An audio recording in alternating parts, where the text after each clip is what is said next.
The initial idea from where we take off from is that there is a relationship between order and chaos, right? Your room is chaotic, messy, and dirty, so you clean it and make it orderly. You dust off the shelves and organize your books, movies, clothes, etc. But is it really orderly? Chaos theory states the difference between high entropy and low entropy.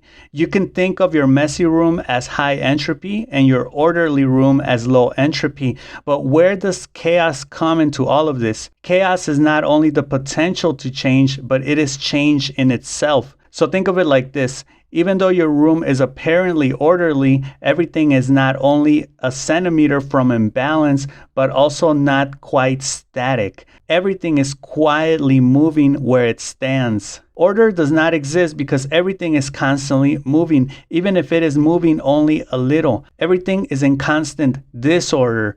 Only if you were to pause everything in this instant would it then be orderly. Only then would it be unchangeable and organized. And even then, at a microscopic level, it would probably be moving, even if just a tiny bit. But that is not to say that order depends only on things not changing. In order for order to exist, there would have to be perfection. And perfection means past. It means finished. Perfect only exists once we die as a memory. While there is life, there is no order, at least not in the way we know it, because order, real order, means death.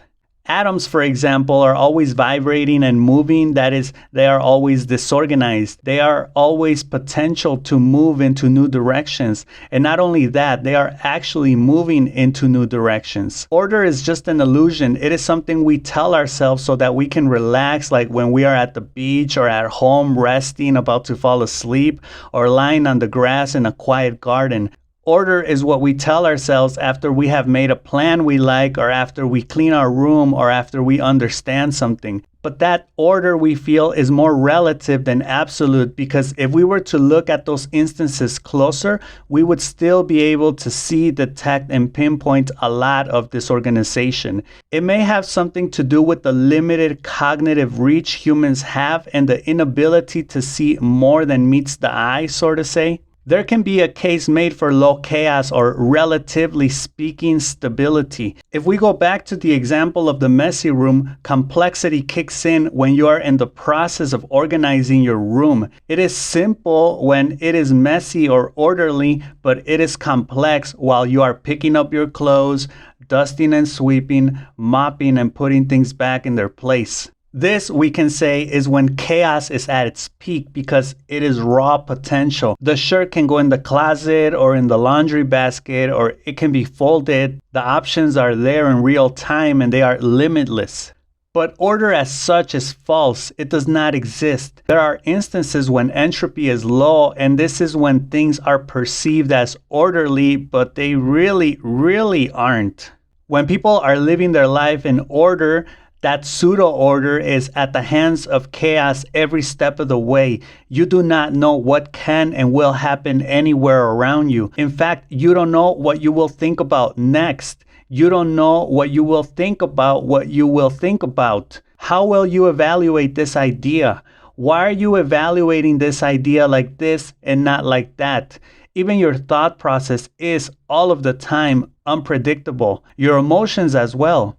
Especially your emotions. Humans try to regulate certain emotions and thoughts, moods and ideas, but if you really think about it, there actually is no order, and this is both scary and wonderful.